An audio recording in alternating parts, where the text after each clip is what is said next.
তো কি অবস্থা, কেমন আছেন? আমি ড্রামা সবুজ আর আজকে আলোচনা করব গান শুনতে এসে পদপিষ্ট হয়ে 4 পড়ুয়ার মৃত্যু হয়েছে এই বিষয়টি নিয়ে। কোচি বিশ্ববিদ্যালয়ের বার্ষিক অনুষ্ঠানের মূল আকর্ষণ কলকাতার গায়িকা নিকিতা গান্ধী। আনন্দের রাত নিমিষে বদলে গেল ভয়ানক বিভীষিকায়। কনসার্ট চলাকালীন আচমকা বৃষ্টির কারণে শুরু হয় তুমুল বিশৃঙ্খলা আর সবাই ছাউনির খোঁজে সকলে ভেতরে প্রবেশের চেষ্টা করলে সিঁড়িতে দাঁড়ানো পড়ুয়ারা পড়ে যায়। তারপর শুরু হয় হুলস্থুল কাণ্ড। পড়ুয়া ছাড়াও নিকিতার গান শুনতে ঢুকে পড়েন স্থানীয় বাসিন্দারা আর তাতেই শুরু হয় বিশৃঙ্খলা। নিকিতা অনুষ্ঠানে পৌঁছানোর আগেই ঘটে যায় মর্মান্তিক দুর্ঘটনা। 4 জন পড়ুয়া মানুষের পায়ের নিচে পড়ে পদপিষ্ট হয়ে মারা যায়। মৃত পড়ুয়াদের মধ্যে 2 জন ছাত্রী ও 2 জন ছাত্র ছিলেন।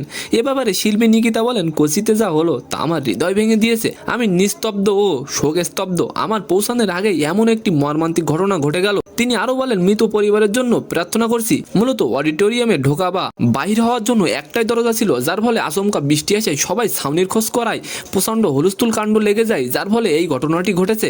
এদিকে এই ঘটনায় শোক প্রকাশ করেছেন কেরালার মুখ্যমন্ত্রী পিনারাই বিজয়ন। তো আজকের ভিডিওটি কেমন লাগলো অবশ্যই কমেন্ট বক্সে জানাবেন। আর ভিডিওটি যদি ভালো লাগে অবশ্যই একটি লাইক দিয়ে আমাদের চ্যানেলটিকে সাবস্ক্রাইব করে দিবেন। ধন্যবাদ।